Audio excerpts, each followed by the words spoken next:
Hello, this is the podcast. We are all psychic with Listy Moore and Miss Russick.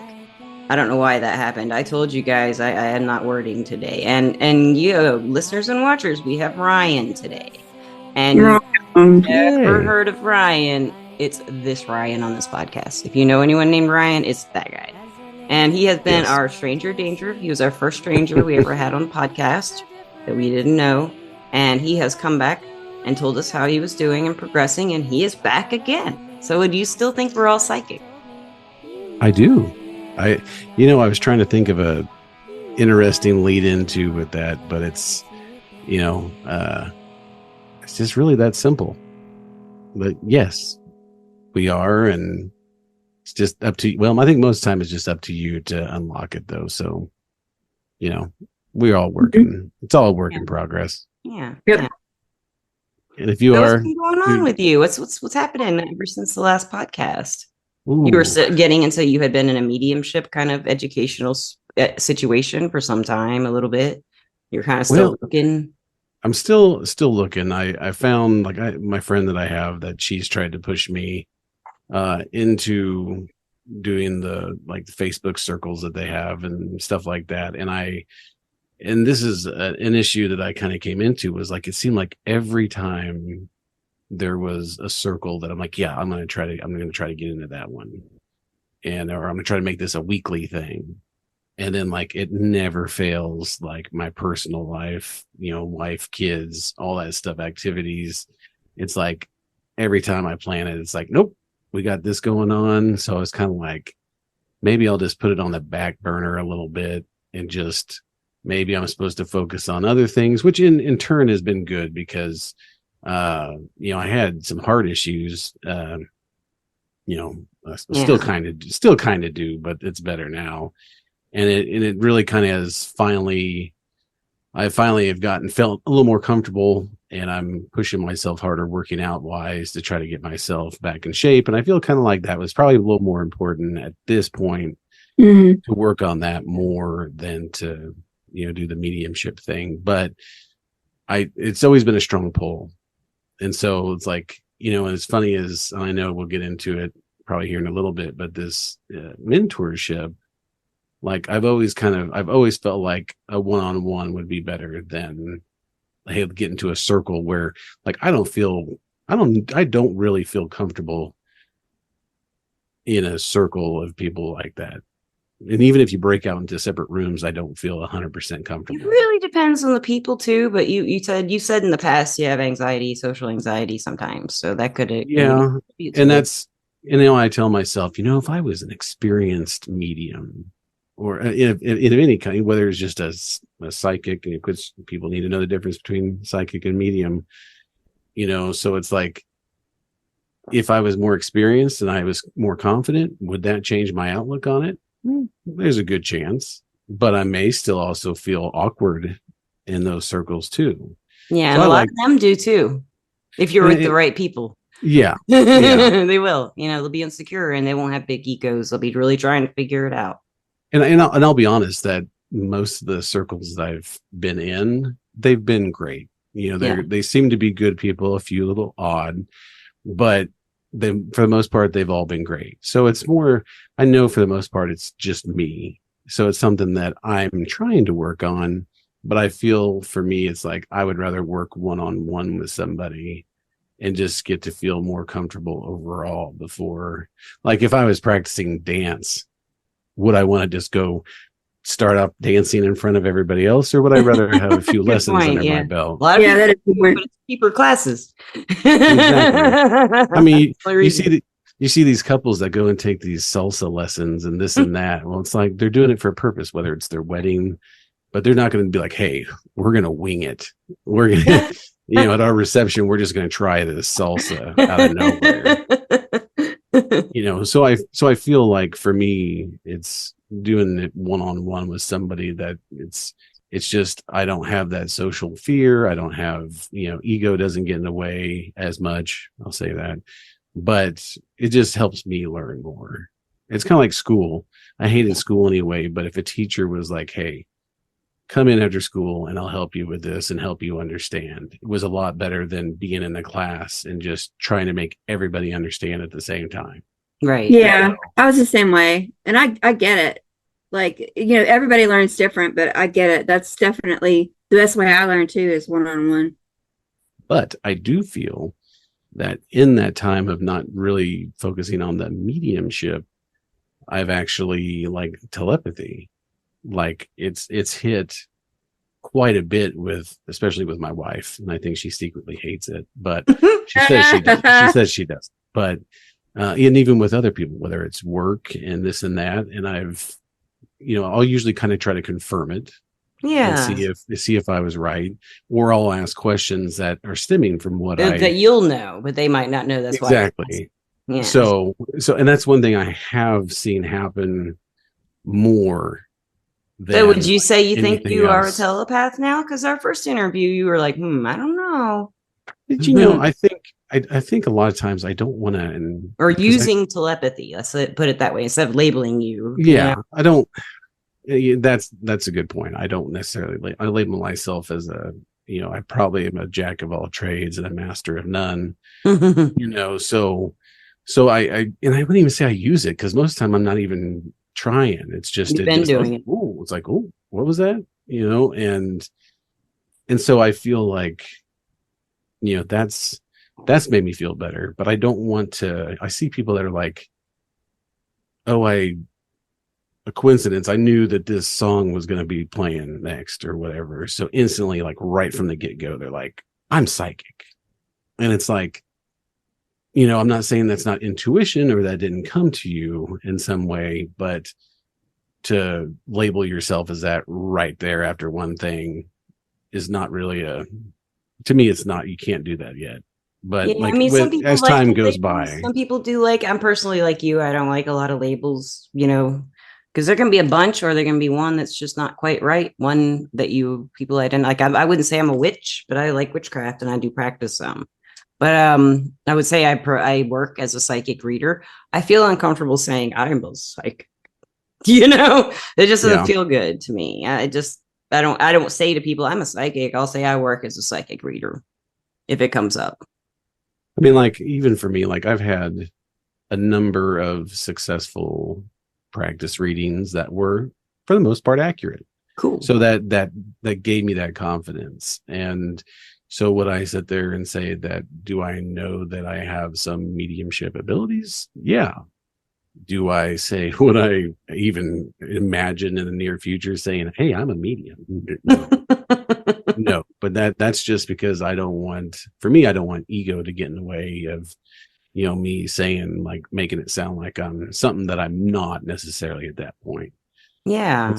And so, psychic. Huh? But we're all psychic. We are. I'm still uncomfortable saying, like, for us, the terminology, I don't know about you, Misty, all good. She's like, I'm an angel. I'm a psychic. I'm an angel psychic. I'm whatever you want me to be. I'm whatever you want me to be, baby. What you talking about? Yes. I feel like I don't mind saying I'm a medium, but I don't like saying I'm a psychic. Yeah, I don't mind saying I work as a psychic reader, but I don't mind saying I am a medium to people. I do mediumship.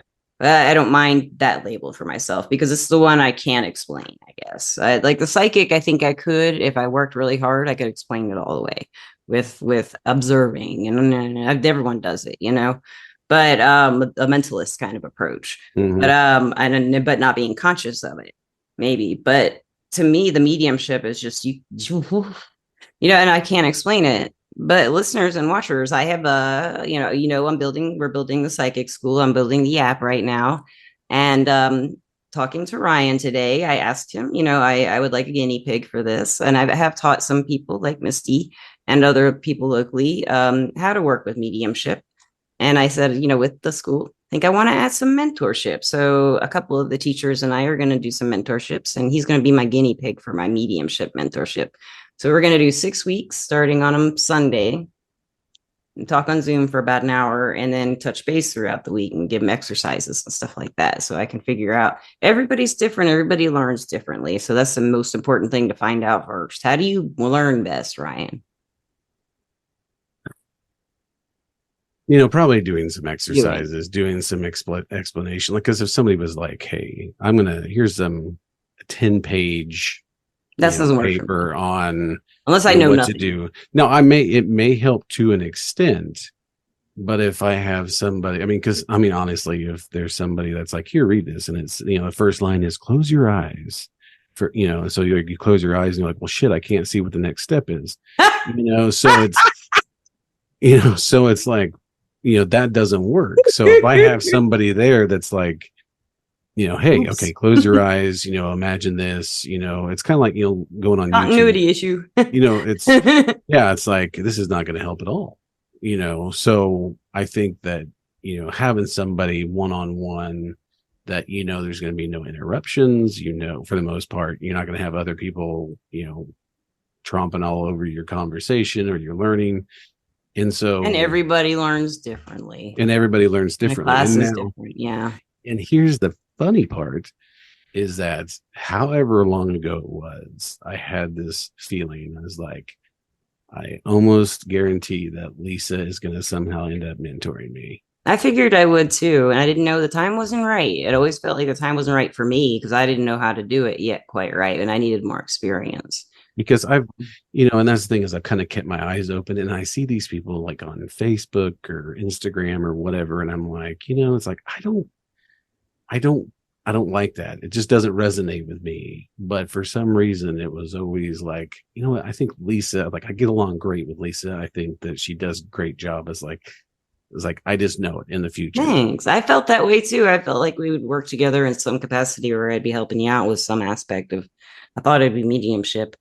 And I'm really happy we're doing it. So like for me, I think, and what will work for you, especially like how it worked for Misty when I was showing you some mediumship skills that you didn't know, where I showed you like over here, there, you just feel where they are in the room and stuff like that. What I found that really works with one-on-one is learning how you learn. And then as I explain it, you'll feel my energy doing it. And that's how Misty kind of did it. She felt my energy while I was talking about it. We were in the same room, but you don't have to be in the same room. You can feel the energy of what I'm describing and talking about in me. And so you'll feel what it feels like to me to be doing mediumship on a subconscious level, probably. And then slowly start putting that pieces in your subconscious of what the words say to fill it all out. And then you will fill it out even more yourself to make it your own. Yes, you will. I mean, that's what I experienced with Lisa too when we did it. I was answering my own questions within the first 5-6 minutes of it. She had it was like I already had it in me, but she was bringing it out, and I was like, "Oh, have somebody that's this and this and this," and I could feel where things were, and she would say, "Yes, that's correct. That's where that person is right now." I feel it too, is what I'd say. I didn't know for sure, but I was like, "That's where I feel you would it too." Right? Agree, We didn't discuss it beforehand. Our eyes didn't look anywhere. I'd say to her, I'd look down and say, "Where in the room do you think the spirit we're talking about is?" Mm-hmm. And I would look, and she, and she'd say blah blah blah, and I'd look, and I'd say, "Saying that's where I feel it too." And we're being honest, right. Like I feel it there too. And we're talking about the height and position where the feet are, and the knees, and the hips, and the head, everything. We could, and you can tell, like, there's all kinds of stuff. Like Ryan, you can see like a little distortion. I'll show you that when we're working together. You can see like a little distortion in the air when there's. Is that like the Predator? Yeah. Like the Predator movies, just like the Predator, and they're nice though. They don't eat you and gore you, and they don't want to take over the planet. I don't think they're just spirits of great ancestors, and I hope there's none of those out there. Well, so here's a funny little thing that I think this was just a couple of weeks ago, but like my dad's parents, my grandma passed, I don't know, 6-7 years ago or so now, I think. And I had my grandpa passed, I think it's been close to 5 years ago now. And like going to their house, since my mom and dad live in their house now, and that they inherited it. So when I go there, I try to remain open because a lot of times I can close it down pretty good. Like if I'm focused on other things, doing other things, then I'm usually oblivious. And if it hits me, then I'm usually, but I'm never like just wide open to it at all times and vegging out on the couch.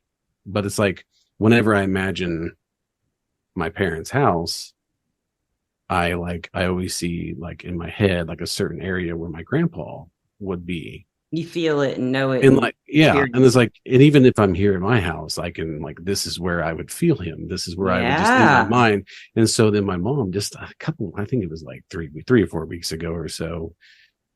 And then we were actually talking about spirituality and spirits and Really, it's cool. mediumship, which I'm surprised she even listened to it. But Yeah.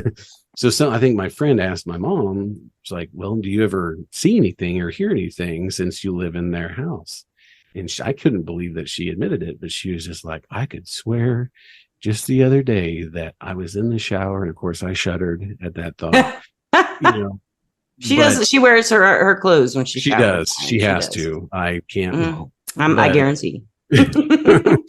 she says, she's like, I could have swore that somebody walked by, and I don't remember if it was, I think she said down the hallway, which is oddly enough the same hallway that I always picture him in. Wow. Yeah. And so, What'd you tell her? I said, well, and she's like, well, I don't know if that would be your grandma or your grandpa. And I said, it's grandpa.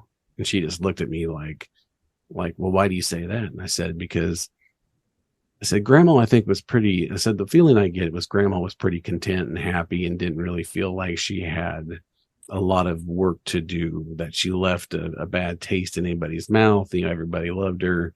I said, but grandpa was one that was always kind of an asshole. And I always hated him until grandma died. And then he actually was humbled and we got along great after that. But I just said, but grandpa is, I think, watching over the house. I think he came down more to earth once grandma passed. Yeah. And he was a more likable person. I said, I just see him, in my mind around the house. I was like, I never see her in my mind. I never. Yeah. So it's just, and she just kind of was like, oh, what? She goes, that's pretty cool. I'm like, I was like, That no, is cool. I that could she be said wrong, but I said, that's just what I see and what I feel. And then that's the thing is, like with my grandpa, like when I say I hated that man, I hated that man. Yeah. And then, but I was there. I went and visited him like 2 days before he passed in the nursing home. And like it was that blank stare. You knew he was going to pass in like a day. And like that, and like I always thought that it sounds sick. And I know I sound like an asshole, but I always thought I would just rejoice when he passed because I couldn't stand him. But the years leading up to that, that feeling started going away. And then by the time he was about to pass, like I was actually sad to an extent that he passed. And even though, he was 90 something, but I mourned, I mourned it and I never thought I would. And my dad, who hated his own dad too, he even mourned because you could tell he had changed. But Yeah. And I've had other mediums say that he's around and he like is always around me specifically because of the things that I had dealt with. But so it's just a pretty neat little story that it is, and it makes me think of a discussion kind of because it just made me think of something. Maybe some of the ancestors who come through the most to help us are the ones who kind of feel like they owe it to us. Not necessarily though. Like my cousin Andrew comes through, he wouldn't feel that way. He died at 21 and was a murderer. So I don't think he would feel that way. I think he would choose to, but maybe some of them do. Maybe some of them are like, man, I didn't do it right. And I'm not ready to just let it all go. And, maybe they still work out the problems for the family on the outside that they caused in life. Mm-hmm. I think so too. I didn't think of that before. Right. I think if you think about it, there's a lot of people that, they want to talk to somebody. They want a message from somebody and it's closure. It's usually something to be like, I don't want to live like this with this overwhelming, looming feeling of, I wish it could have been better. So, it's, you would think that it's the spirits that passed on that were like, I really got to make this right, however I can. And so I feel like, obviously the spirits that there's no problem, there was no problem. There was nothing but love. They'll come back too. But I feel like a lot of times it's the ones that they need to come back. Yeah, because they have to fix it. They have to fix what they did. Yeah. The ones who didn't do much wrong or mess up anybody in a on They purpose. don't feel that way. Yeah, So they can sit back and still be that loving, peaceful presence as a spirit, but they're not going to be as involved maybe because they're happy, and they may come in when you especially need it. But that guy Yeah. needs to do his part, and he's like told everybody else not to. Yeah, let me do so it. Go ahead. a really weird tragic thing that like, and it's always whenever we get done recording something, it'll be like 2 hours later and I'm like, shit, I should have I just remembered that. So I'm like, next time. Well, and I don't know if I said it last time because I don't know how long. I can't remember how long it's been, but there was a kid or a guy that I was classmates with, and years ago, let's see here, I graduated in '99, May of '99, and in October, he was driving, and our friend was in the passenger seat. They got in a wreck. The passenger died. Well, then within the last 6-7 months or so, the other guy, it was like 3 or 4 o'clock in the morning. I'm sure he'd probably been drinking. He was speeding around a place in my old hometown, and he wrecked and went into the river and ended up dying. Now I don't know. Now I say he drowned. I'm saying he drowned, and it wasn't like a impact type of thing, because I laid down to go to bed, and I wasn't thinking anything of it. I normally have a few things that I think about when I go to bed every night. It's my happy place, Good. whether it's a buffet or, winning the lottery, but pile of cats. Exactly. But pile of wieners. Wiener dogs. Wiener dogs. So I'm just laying there, not even thinking about that, and all of a sudden, it was real, it was real but dream type of thing, and I was wide awake, and in it I saw basically I just saw motion, and then I could feel the overturning, and I could see water coming down on me, and I just opened my eyes, and I was just holy shit. And I even told my wife, I was just I just had the craziest damn thing happen, which I'm sure it was that. I'm sure it was, I just knew instantly. I was like, he was alive when he went into the water, but he couldn't get out. You knew. And so you knew. So no. It's a past tense, Misty. Knew. Oh, duh. I'm trying it out. We'll see if it's you know or you don't knew. Nanu. Well, I'm glad you guys know that. I used to. Nah, I can't do it. Maybe it was just this. I don't know. I can't remember. I thought he went back and forth. Yeah, he did. Mindy, yeah. I love Mork and Mindy. That was Robin Williams, and I can't remember the female actress. I can't either. But I will say that I still feel like, and I think it's one reason also why I haven't done much with it is it's mental health. You're clearing your mind and not. You got to deal with some stuff. You've got to deal with it, and I still to this day it's been over. I'm pretty sure it's been over at least a year and a half since I've been on antidepressants. Wow. And so, and there's only been a handful of times where I'm just. You been okay? Well, yeah. I was don't get me wrong. There's times where I feel down, but not depressed. But I'm I'm okay. Is it situational kind of, and you've learned how to cope with it? And it's just, and that's the energy, maybe. Yeah. I think the spiritual work that I've done is what led me to say I need to do the work to heal this and not have to take this anymore, which I'm a pro antidepressant guy. If you need to take something to take the edge off and survive but work on it, then do that.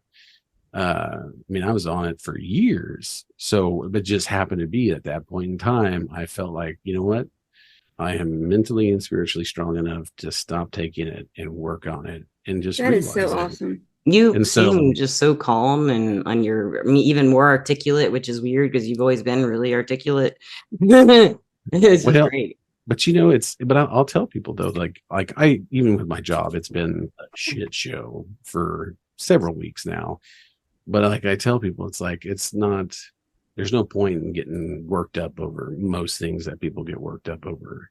Mm-hmm. It's like you can kind of take a deep breath and be like, you know what, if this is the worst thing that happens to me today, then I'm doing great. That's So so Yeah, true. That is so so that's a true. good point. That's some good advice. Mm-hmm. so it's and it years ago, my mom, when I was depressed, severely depressed, like suicidal depressed, Catholic, she was like, she's like, I was at church the other day and there was this priest visiting from South America.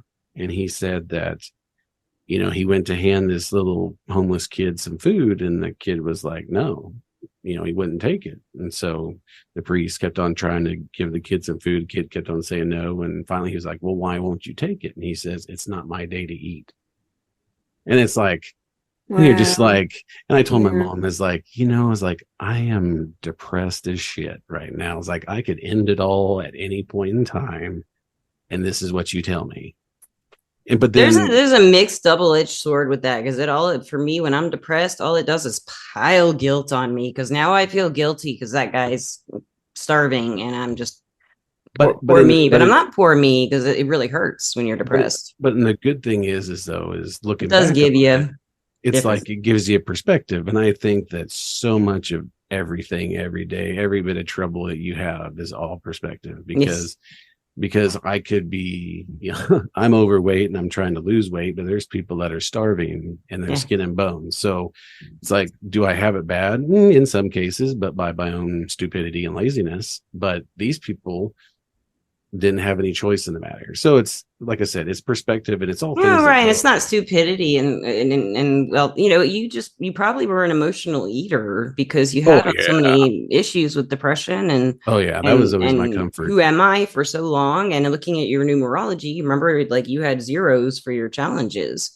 So it's like you can do anything with your life. That's overwhelming if you have that sense in you. According to the numerology, you'd be like directionless until you picked one. You have to make your own way. Well, That's a lot of and that's the thing responsibility, is I may have messaged your last guest and opened that dialogue with her because my mindset is like, where am I supposed to go with this?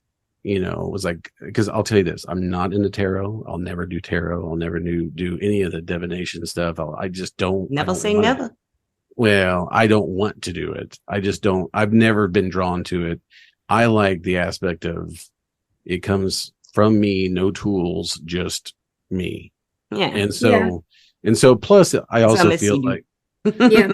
That's how so I do. so that's how now in the future I'm not turning it down to say that it'll never happen. But as of right now, it's like I'd rather just, not use them. Now for me, it's what direction, am I supposed to go? I would love to be a medium because for me, I love the idea of helping people, whether it's closure or where that secret number to the safe is or whatever that, they forgot to tell them when they passed. I mean, just password. whatever. Well, yeah. It's password. The E-Trade password. so for me, I think it's like I would like to go the mediumship route, but I'm not going to turn down anything else because I would love to also help police, find missing people or solve murder. I was like, I would love that too. And whether it's telepathy or, somebody's having a bad day, like I will talk to somebody for hours to help them out, on an emotional or spiritual level. And so for me, it's like, I just need that direction, that push, that help to get me started. Yeah. Because I would like to help people. Yeah. And I'm weird because, a lot of people want to do, beyond the apps and have a business doing it, where I'm more of like, even when I ran my own t-shirt business, I designed and made t-shirts. I taught myself how to do it and all that. But like, I was kind of underground. I didn't really advertise anything. So it was more like, hey, I heard from a guy in this alley. That's cool. Yes. That's how you want to show up. And that's kind of how for me, how you're supposed to for you, that would be natural to draw the ones to you that you could help. Right? Exactly. Because I don't want to be on a stage. I never liked being on a stage of any kind. And, even playing basketball as a kid, football as a kid, whatever sport as a kid, like I hated being out there in the open. Like that was just never my style. Like anything that involved, okay, this group. It's competitive too, where you're being judged and assessed for your abilities. It just felt like, I don't know. It just felt like I never needed validation from a bunch of people. I just liked, I don't know, I like doing the work and doing the behind the scenes and cloak and dagger shit, just Yeah, it takes a village. It takes everybody. yeah. So it's like you need those people working behind the scenes, and you need the people in front of the curtain, or it's going to fail. And I don't know. I just always liked being behind the curtain, maybe because I look like Wizard of Oz. Yeah. But it's funny. I live in Kansas, and I have never seen that movie. What? Oh my gosh! Oh my gosh! What's your address? I'll pirate it and mail it to you. I want nothing to do with that movie. I can probably find a copy somewhere on YouTube and send it to you. So you got to see that. It's great. I mean, it's the Wizard of Oz.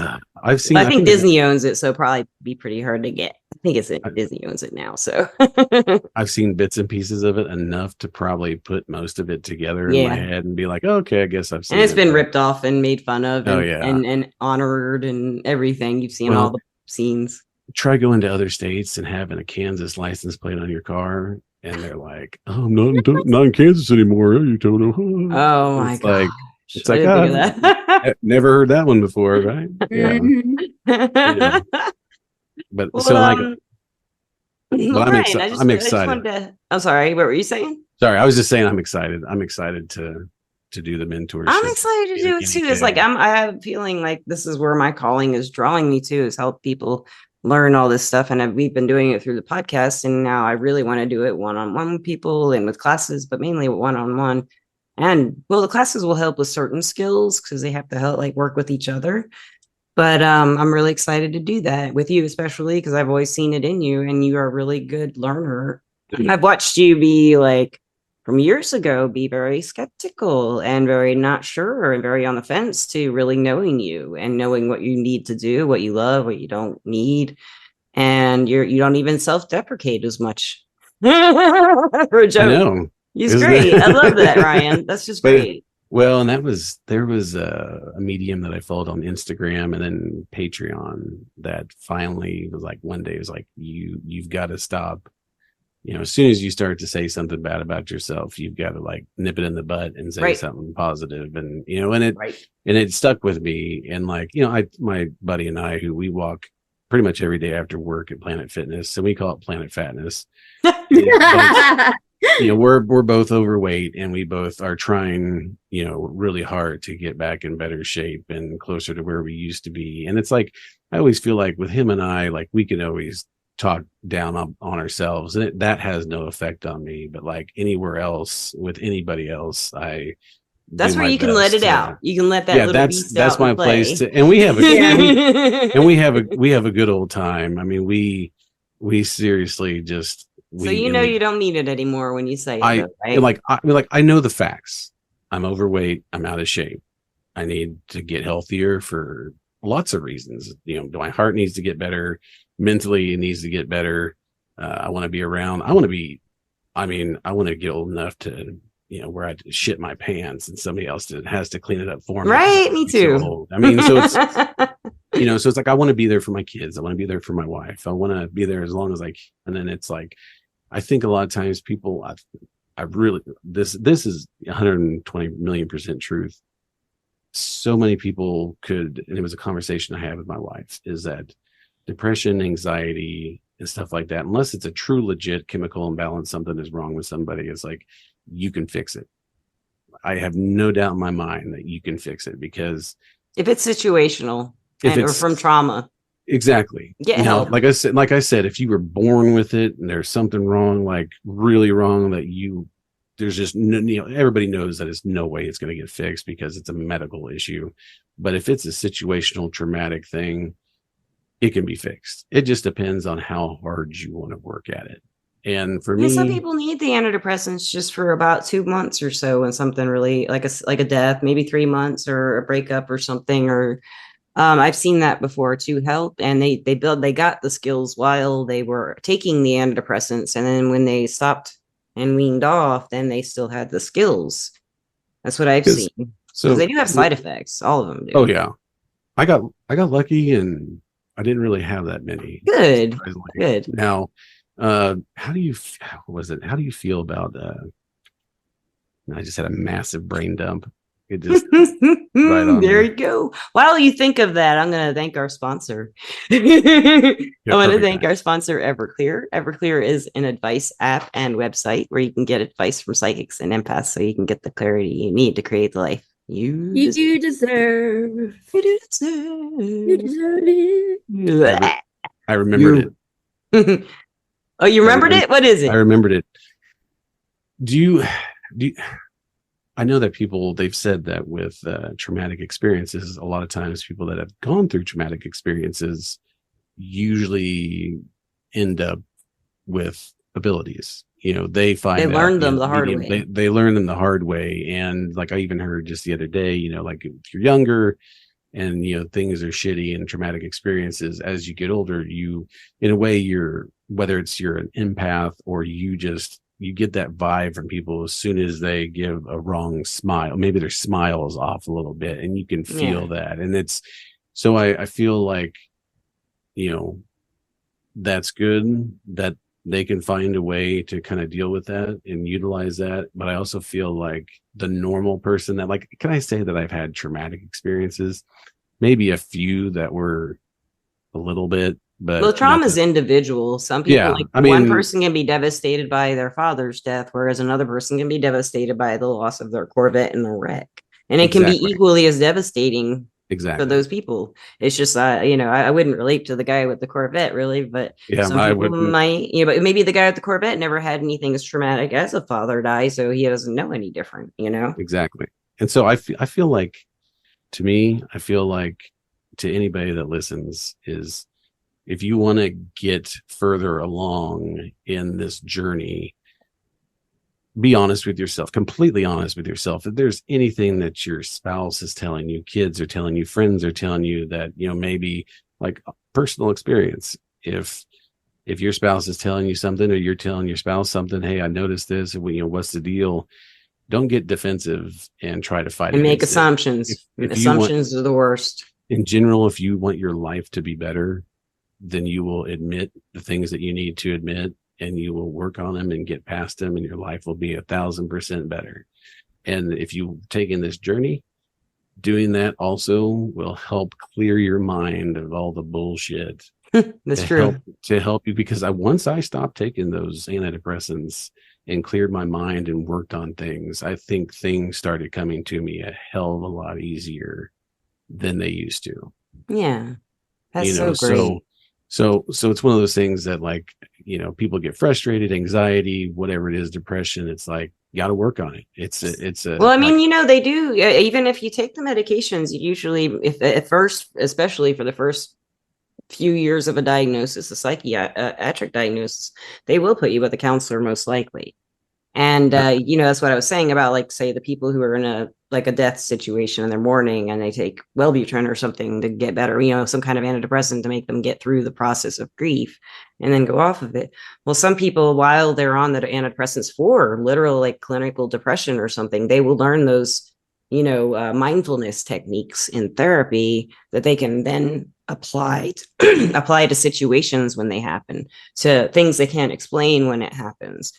And even if they stay on the medicine or don't, it's really great to be on the medicine and get that instruction, because it's like you're clear-headed. Oh, yeah. You may not feel great if they have side effects, but your head will be all right. Your emotions will be even most likely if you get the right stuff, the right medicine and everything.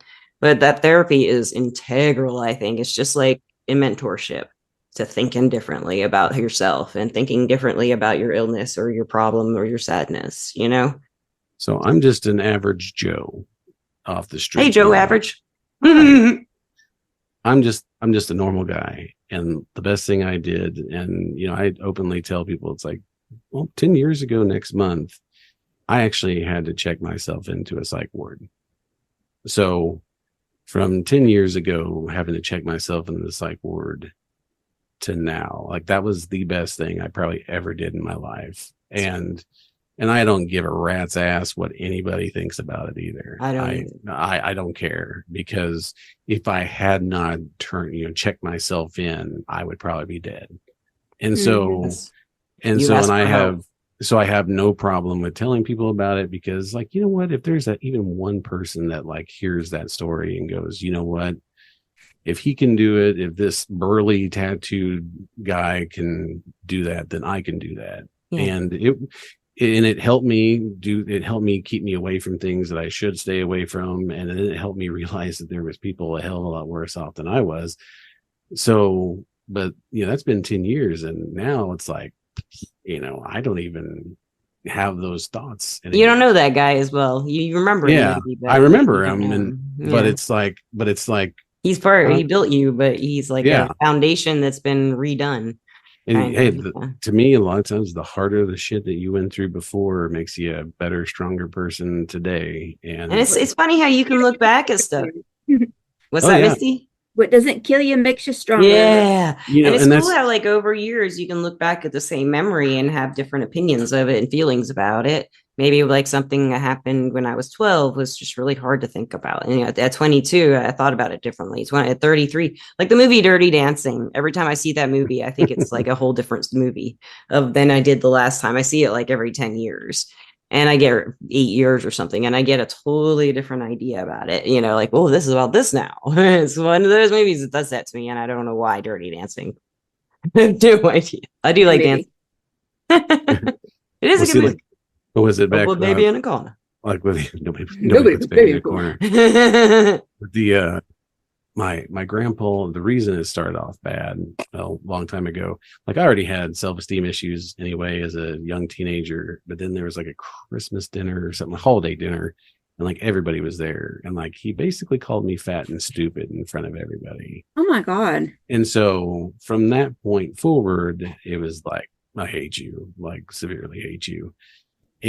But as I got older and more responsible, and I had to look at myself, honestly, I had to be like, you know what? It's like, it's not his goddamn fault that I'm overweight at this point. It's like, it's my fault. It's like, I let somebody say something and I took offense to it, and I took it to heart. He said it to hurt you. That's shit. And it was, he could talk to you in private and say he's worried about your health. No, don't get me wrong. But you don't call somebody stupid and fat either. I mean, so you can understand. Well, you can understand why it led that way. But at a certain point, this is the point that I make about anything that's a traumatic experience. It's at some point in time, you got to put your big boy britches on and fucking do something. Let it go too. Let it go. You got because I had to admit that, because I held on. Once I let go of the anger of that is when I started feeling closer to my grandpa. Yeah. And things were better. So it's like, at some point in time, we all would like to blame all of our problems on somebody else. But in reality, it's us. Because if we let it bother us, then you took offense, and that was your emotional reaction. Yeah. At that young age, we're not smart. But you took it personally too. Like he was right at that time too. So you're admitting a lot of different layers to that, which is really cool.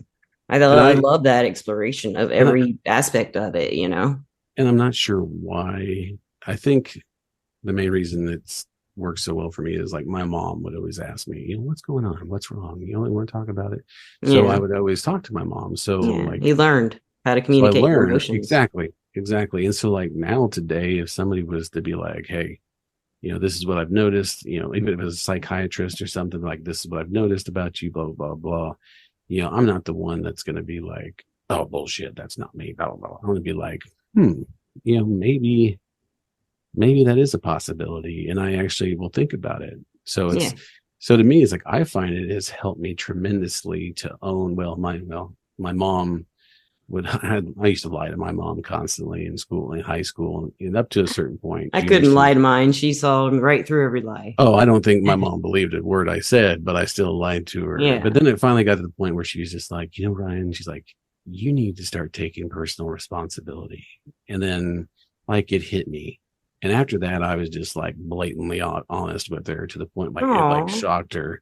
And so from that point forward, it's just like, you got to be blatantly honest with yourself too.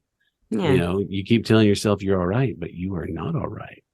And with this journey, it's about fixing and healing yourself. Because and loving yourself and accepting yourself and finding appreciation for yourself. And once you do that, boom, you might be like, shit, I wish I could turn this down a notch because I never got there. Now things are coming, like rapid fire. And Oh, I see what you're saying. Yeah. yeah, I see what you're saying. Because whether you it's blocked, you visions or unblocked all that exactly. stuff. So you're So ready now. Maybe that's why I had the sense that it would take some time. It wasn't the right time to mentor you in mediumship, but you've unblocked that since. and it's maybe And the reason why I never felt good at any other time with yeah, anybody you weren't else. confident about it. And you always felt like, I don't think I'm right. You could never, even if you were validated, I still think you thought, well, they filled in blanks and stuff like that. But Well, they didn't.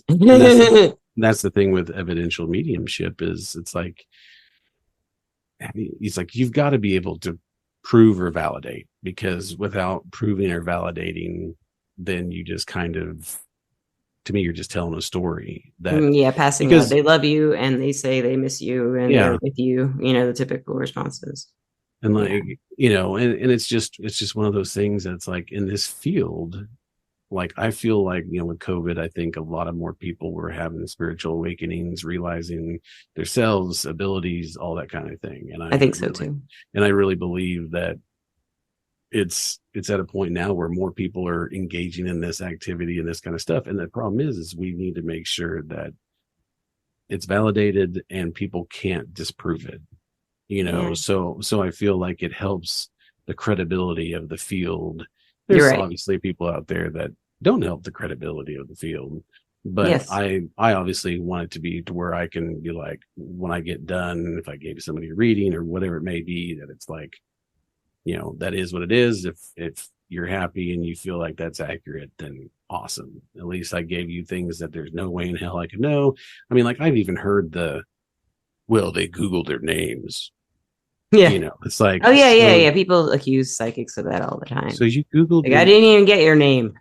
So like under my desk, I've got my phone and I'm Googling. Yeah, right in front of them. Right in front of them. Yeah. Oh, a Corvette. Yeah. Did your dad? I see a Corvette in my mind. But the Ryan I met in the first podcast episode might have had that thought, but wouldn't have said it to somebody because he wasn't sure. Well, and but he was skeptical. Misty said earlier, and it was kind of you may have those thoughts on a daily basis. You may have every day, all day, and you just think it's your mind. You don't realize that you're actually getting somebody's loved one in your head, or maybe you are sensing something that's gonna happen, or whatever, something that happened to somebody else. It's like you may not realize that you're already doing it. And then once you talk to somebody and they basically confirm, hey, point it out. You're doing it. Explain it. Yeah, it helps a lot. So, and I think that one-on-one, I think that helps.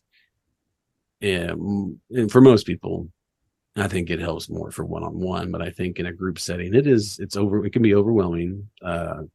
My personality is like, if I talk to somebody, like if I meet somebody on the street, I'd either avoid them or I could end up bumping into him and I could end up talking to him for 3 hours standing right there. Right.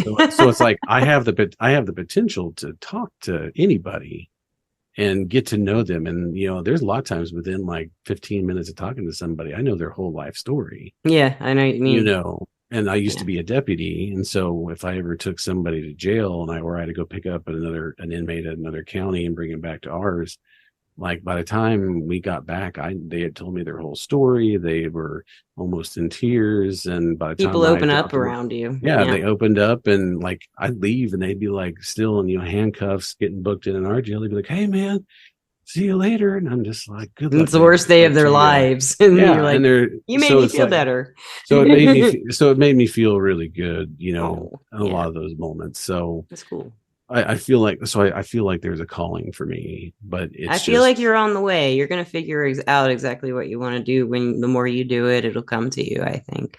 And on that note, I just want to say thank you again, Ryan. You've I just love when you come on the show, and I'm really looking forward to working with you.